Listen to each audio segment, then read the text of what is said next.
8:04. Le vamos a dar la bienvenida a nuestro segundo invitado del día, Juanca. ¿Cómo está Pedro Donoso Müller? Él es analista político. Vamos a conversar con Pedro Donoso acerca de las offshore de Guillermo Lasso y sobre todo cuál ha sido el rol de los medios de comunicación. ¿Cómo está Pedro? Bienvenido aquí al Noticiero La Ventana. Finalmente la carta de ayer del presidente de la República, Diario El Universo, ¿a usted qué sensación le deja a partir de escoger ese tipo de letra también como del siglo XIX? El presidente Lasso está tratando de fundamentar un ejercicio gubernamental que según él merece respeto y que toda la información alrededor del tema tiene que ser manifestada. ¿Cómo lo hizo Diario El Universo? ¿Cuál es su evaluación? Su micrófono, Pedro. Hola, hola, ahí sí. Ahí sí. Perfecto, estamos. Muchas gracias por la invitación. Digamos, no sé si me sorprende la carta del presidente a Diario El Universo. Ayer yo en un hilo de Twitter publicaba el mismo sábado que se publicó, ¿no es cierto?, la investigación. Decía que este tipo de filtraciones son súper interesantes porque demuestran de una u otra manera, ¿no es cierto?, que el trabajo de la prensa siempre va a estar escrutado, no importa desde la orilla que se miren, ¿no? Y yo decía, digamos, los de ayer, criticaban a la prensa, seguramente hoy lo van a celebrar, y los de ahora que celebraban a la prensa hoy la van a criticar. En este país en donde no importa el qué, sino importa el quién finalmente, ¿no? Y ayer que leía la carta, además una carta sui generis liberada en el circuito de Twitter a las 12 de la noche, es algo que yo no entendía mucho, ¿no es cierto? Pero me pareció muy interesante y la primera imagen que yo tuve al leer la carta fue un graffiti que encontré en la ciudad de Buenos Aires hace muchísimo tiempo que decía: la democracia dura lo que dura la obediencia, ¿no? Entonces es muy interesante que de una u otra manera un gobierno que ha planteado el respeto, digamos, a la libertad de expresión, a los medios de comunicación, plantee adjetivos en una carta, incluso, digamos, al medio que publicó esta investigación, y le plantea un poco cómo hacer su trabajo, ¿no? Entonces es como empieza otra vez a trastocarse todo y nada está en su lugar, un poco característico de lo que es el Ecuador de ahora, ¿no? Pedro, ¿a quién le está hablando ese comunicado? Perdón, le saluda Santiago Aguilar. ¿A quién está hablando ese comunicado? Porque eso, ponerlo a circular en Twitter a las 12 de la noche no parece una carta que le podría enviar directamente al banco. ¿Algún otro mensaje está enviando? ¿Cuál?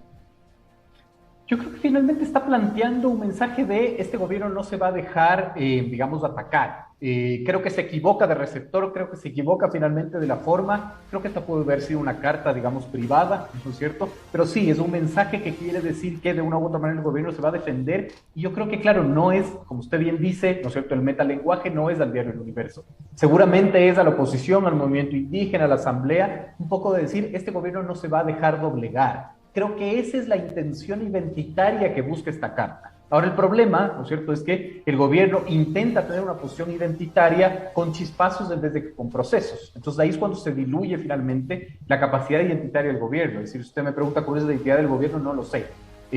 Como dice un excelente analista político, un colega, él dice, claro, el gobierno de Lasso es un gobierno que pasó del gobierno del encuentro, al gobierno de la mano dura, al gobierno de la producción, al gobierno de la vacuna, en menos de 24 horas. Entonces, al tener tantas identidades, es muy difícil entender en dónde está el gobierno identitariamente, ¿no? Interesante lo que nos comenta Pedro Donoso Müller. Estamos analizando todo este tema de las offshore, los Pandora Papers. Pedro, a la fecha, ¿no? Una vez el gobierno se enteró, porque ayer entendíamos a través de una entrevista que realizamos que el presidente tenía conocimiento de que esta investigación estaba a puertas de salir porque le habían pedido su testimonio. Entonces, a partir de que el presidente se entera, las respuestas oficiales que hemos recibido, ¿cómo usted evaluaría estrictamente este espectro, el de las respuestas estatales del gobierno, ante todas las denuncias todo lo está explicado ahí en los Pandora Papers? Finalmente, ¿cómo le evaluaría si usted fuera un asesor del gobierno? ¿Qué le diría? No me gusta como ponerme en el puesto de asesor del gobierno, ¿no? Es decir, es como un poco incómodo, a mí no me gusta de ningún gobierno además, pero sí, o sea, mi experticia es más en la administración de crisis y lo primero que me sorprende sí es la incapacidad de procesar esta crisis. Además, más aún si es que el gobierno conocía que esta investigación iba a salir. Pero más me sorprende aún, digamos, una incapacidad de tener una estrategia política. ¿En qué sentido? En el sentido de que, de una u otra manera, ¿no es cierto?, la cancha política de los conceptos en el Ecuador se sigue jugando con los conceptos que nos heredó el correísmo. No digo que esté bien o mal esos conceptos, esa es, digamos, otra discusión. Pero finalmente el gobierno o los estamentos sociales o las élites, ¿no es cierto? Cuando yo digo élites me refiero a los grupos de toma de decisión. No solo hay élites económicas, hay élites de izquierda, de derecha, de sindicatos, gremiales, culturales, educativos, etcétera, ¿no es cierto?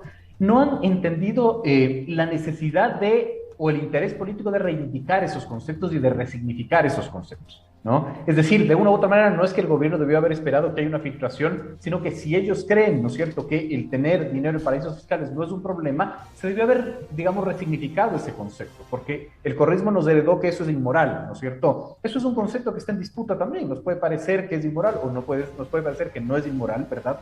Pero claro, aquí el tema es la acción de resignificar esos conceptos. Yo creo que el gobierno no lo ha hecho desde el 24 de mayo que se posicionó. Ese y otros conceptos, ¿no es cierto? Flexibilización laboral, por ejemplo, ¿no? El tema de la relación tributaria, cómo están viendo y proyectando ellos la seguridad social. Es decir, esta falta de resignificación del concepto hace que ellos tengan que jugar el juego político con los conceptos, como les digo, heredados del correísmo. Yo creo que eso le resta margen de maniobra política. Pedro, en medio de este manejo del errático que ha tenido el gobierno de las crisis, ¿qué rol están jugando los medios de comunicación? Por ejemplo, pongamos dos escenarios, el tema de las cárceles y ahora el tema de Pandora Papers.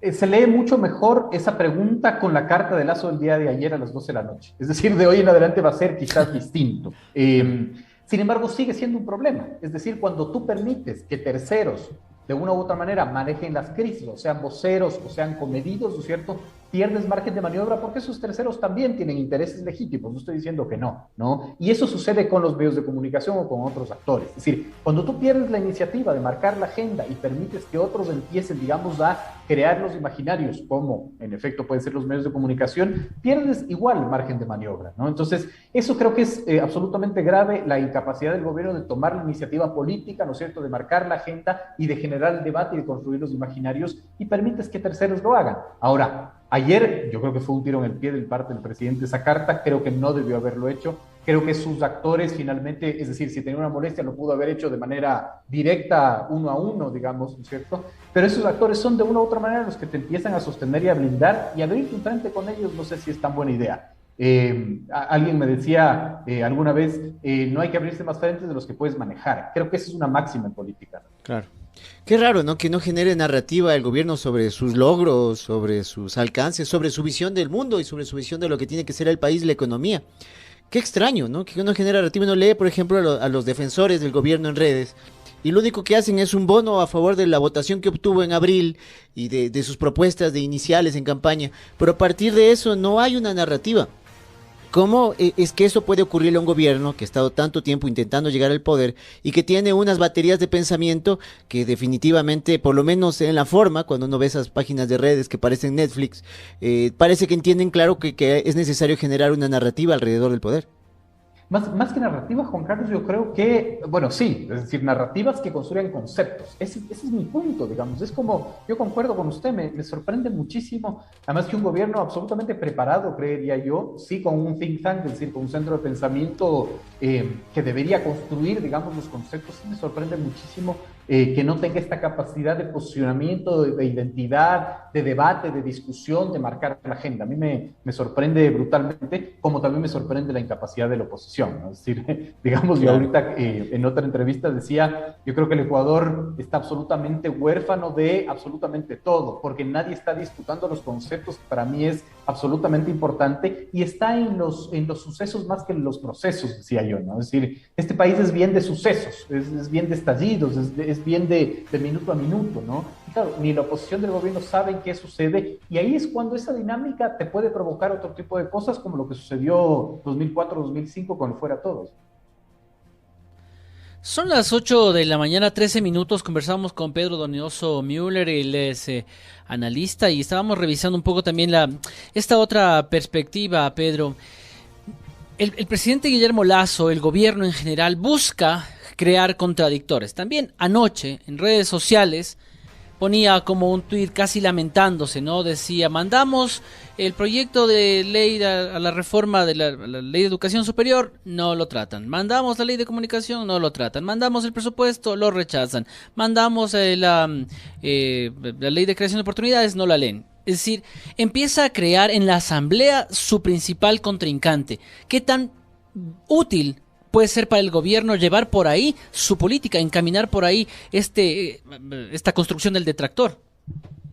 Es súper importante su pregunta, Santiago, porque la política, yo siempre hago este símil, la política es como un baile, ¿no es cierto? Yo escojo a la pareja con la cual yo voy a bailar. Muchas veces la oposición política está dada más por el protagonista que por el antagonista. Y yo creo que en ese sentido no se equivoca el presidente, porque finalmente la Asamblea ya ha tenido un desgaste político profundo, ¿no es cierto? Escándalos, digamos, sin precedentes en menos de 4 meses, disputas políticas, y lo que hizo el gobierno durante este proceso de vacunación, que es absolutamente exitoso y que es un hecho político de muchísimo peso, lo que hizo fue poner el reflector de la política en la Asamblea y decir, esos son los políticos, yo no hago política, yo hago gestión. Un poco este populismo happy face, ¿no? Esta política sin política, ¿no?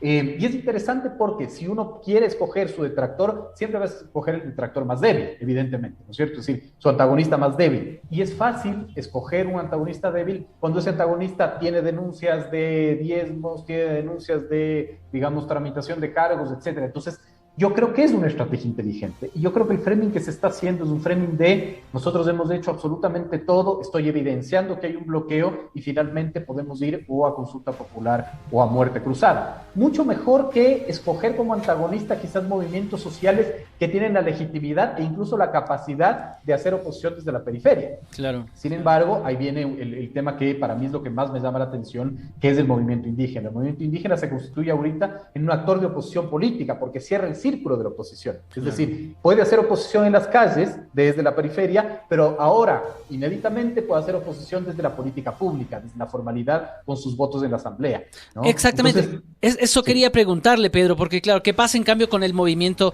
indígena que ha tenido dos posturas? Y quiero que nos ayude a entender, para ver cómo un poco se pueden mover las fichas. Llega Guillermo Lasso a la asamblea y le dice ahí en su puesto, la señora Guadalupe Llori, presidenta del Parlamento, oiga, usted está ahí porque nosotros pusimos los votos, nosotros movilizamos la cosa y usted lo tiene claro, y como que todos aceptamos, incluso ella, ¿no? Hizo alusiones en sus redes sociales. Pero luego tiene un contradictor real, con peso específico, que ya sabe históricamente lo que puede hacer el movimiento indígena en las calles. ¿Cómo vamos a lidiar con eso? Es decir, yo creo que aquí van a intentar trazar un puente, buscar un justo punto medio para usar una imagen fotográfica, pero ¿hacia dónde caminamos con esos andariveles?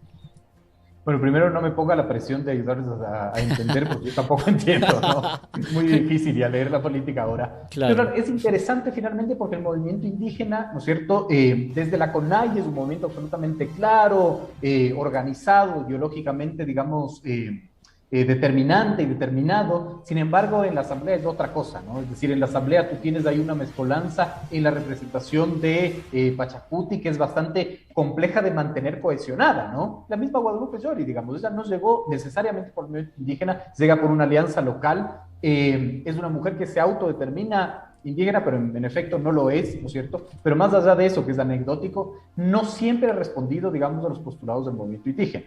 Ni qué decir, por ejemplo, del asambleísta Vanegas, que en una entrevista, ¿no es cierto?, ni siquiera sabía lo que significaba el término Pachacuti, ¿no? Entonces, en ese sentido, digamos, es como extraño, ¿verdad? Sigue siendo, porque no me quiero contradecir con lo que dije antes, sigue siendo un estamento importantísimo de oposición, pero claro, en la asamblea es mucho más fácil quebrarle, diría yo, al movimiento indígena, en ese sentido, porque no tiene claridad ideológica. Por eso, hace 2 meses, el hecho político más importante fue que en una rueda de prensa se siente la dirigencia de Pachacuti con la dirigencia de la CONAIE y manifieste que será la CONAIE la que marque el ritmo político e ideológico de su bloque en la asamblea. Eso fue inédito y yo creo que ese fue de una u otra manera el gol que pudo haber hecho el movimiento indígena al gobierno, ¿no es cierto? Y el gobierno quizás no se dio cuenta. Es decir, que un bloque tan disperso ideológicamente no iba a tener, digamos, como una línea hasta que llega la CONAIE y le marca la agenda, ¿no? Y eso finalmente yo creo que fue un golpe al gobierno que encadenó en lo que estamos viendo ahora. Quiero llevarle a Pedro Donoso Müller nuevamente al campo de la comunicación gubernamental, que es uno de sus temas también. Pedro, nuestros mayores nos decían, bueno, es culantro, pero no tanto, ¿no? Y creo que también le sienta bien esa idea, esa lógica al gobierno, tomando en cuenta que el eje de su comunicación gubernamental siempre estuvo en redes sociales. Algún rato aquí tuvimos varios análisis, nos decían a Lasso le falta calle. Recién estuve en Guayaquil, hizo una expresión ahí en un barrio popular y tampoco es que transmite. Entonces yo digo y me quedé un poco pensando en el asunto de la narrativa, el gran problema de este gobierno, o quizás sea una necesidad aún de nuestros políticos, lo decimos los electores, es que tengan la capacidad de transmitir a partir de una vivencia real de la gente en la calle. Y a lo mejor este presidente de origen bursátil y tecnológico no es capaz de transmitirnos nada en sus mensajes. Es difícil, yo quizás podría estar en desacuerdo con esa idea, porque entonces todo político debería ser un político que tiene calle, etcétera, y claro, el ámbito tecnocrático, por ejemplo, no podría llegar a la política. Es decir, no estoy tan convencido de aquello. Lo que sí puedo decir quizás es que al gobierno de Lasso, ¿no es cierto? Porque no sé si personalizar en el presidente, pero al gobierno de Lasso creo que le falta información más que calle. ¿Y qué quiero decir con esto? Yo he repetido esto muchas veces. Creo que la falta de información del gobierno radica en dos ámbitos. Una falta de información cuantitativa y una falta de información cualitativa. ¿Cuantitativa en qué sentido? En el sentido de que no hemos hecho nosotros el censo que se debió haber hecho el 2020, ¿no? Por los efectos de la pandemia. Todo el mundo me dice que tiene que ver eso. Tú no puedes gobernar un país que no sabes cómo está conformado. Es decir, sociodemográficamente, ¿cómo está el Ecuador de ahora? Yo no lo sé.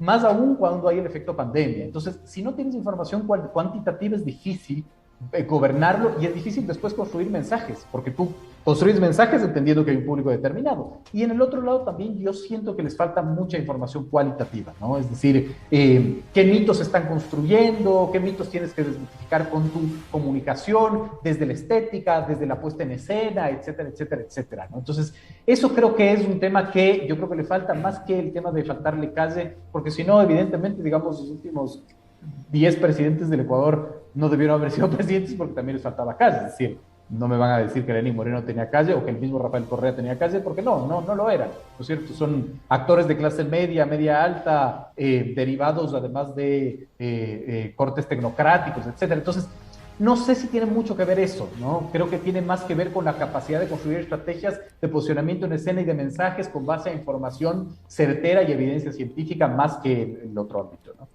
Pedro, ¿cuánto puede durar el capital? ¿Cuánto le puede durar el capital de las vacunas al gobierno? Sobre todo pensando, y a ver, de las vacunas, por un lado, que fue lo más importante que logró hacer, ¿no? Que cumplió su propia meta, más o menos. Y luego el impulso que siempre le dan en redes sociales. Hace un momento yo le decía que el mensaje que puso anoche, ¿no? Y empiezan ahora los ministros y luego ya el ejército de trolls, que ya sabemos. Y por ejemplo, Sebastián Palacios acaba de tuitear: no puede ser posible que la Asamblea Nacional se niegue a debatir la ley de oportunidades. Entonces empiezan con ese framing, ¿no es cierto? Ahora, ¿hasta cuánto puede durar eso? El impulso de las vacunas y el empuje que le pueden dar sus amigos de redes, que además son poquitos, pues. Ahí también hay una discusión. Yo no sé muchas veces si la discusión en redes es cuantitativa, yo creo que es más cualitativa, pero más allá de eso, yo lo que planteaba es, a mí lo que más me sorprendió, ¿no es cierto?, es que, con cifras de ese datos, ¿no es cierto?, de abril a agosto, la realidad del estado de ánimo en el Ecuador cambió radicalmente. Yo cuando tomo encuestas, lo que menos hago es ver la valoración positiva o negativa de un presidente. Yo veo el estado de ánimo, es decir, si la gente se siente optimista o pesimista. ¿Por qué? Porque en una cancha de optimismo, ¿no es cierto?, tienes más margen de maniobra. En una cancha de pesimismo, no. Con Moreno nosotros alcanzamos niveles de pesimismo nunca antes vistos. Y cuando yo digo nunca antes visto, ni siquiera en la crisis del 99. Es decir, Moreno tuvo la capacidad de inyectar pesimismo en este país a raudales, ¿no? Sin embargo, la capacidad del gobierno de Lasso fue darle un viraje. Entonces, subió más de 50 puntos, digamos, el optimismo, ¿verdad? Y eso yo creo que se da a través de las vacunas, que en sí mismo no es un hecho de vacunas, es un hecho político importantísimo, porque es un hecho reivindicar la palabra de un presidente que no se había cumplido hasta ese entonces. O sea, Moreno se caracterizó por decir cosas que nunca las hizo y decirlo en cadena nacional. Entonces, reivindicar la palabra de un presidente no es menor cosa y es un hecho político muy importante, lo cual creó lo que yo decía, el Ecuador de la percepción, ¿no es cierto? Un Ecuador altamente optimista, un Ecuador de una u otra manera satisfecho, alegre, ¿no es cierto?, sensible, frente a un Ecuador de la realidad que no podemos desconocer, ¿no? Yo daba cifras, por ejemplo, de enero a mayo, de acuerdo, me parece que a diario El Comercio salieron del Ecuador más de 53,000 personas que nunca regresaron, matan a 1.6 guayaquileños al día, dicen las cifras oficiales, es decir, digamos unas cifras escandalosas. ¿Hasta cuándo le dura el capital político al gobierno? Hasta que el Ecuador de la percepción y el Ecuador de la realidad no se encuentren. Y el problema es que el tema de las cárceles, el tema de Pandora Papers, que en sí mismo yo creo que no afectan credibilidad, pero van afectando, digamos, al optimismo de la gente, ¿no es cierto?, que se va transformando en pesimismo, y ahí es cuando de una u otra manera, si esos dos Ecuadores se encuentran, ¿no es cierto?, habrá un problema para el gobierno.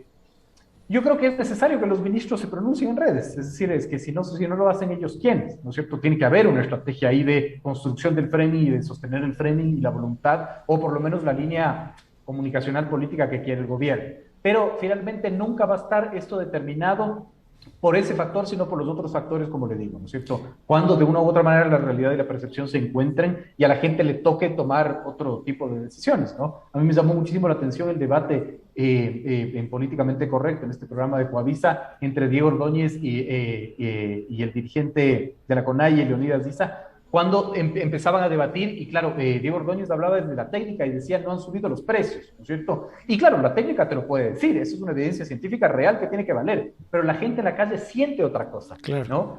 Y ahí es cuando chocan, ¿no es cierto?, dos temas, y ahí cuando chocan la realidad y la percepción, y otras son las decisiones y como los criterios y los imaginarios, ¿no? Muchísimas gracias a Pedro Donoso Müller.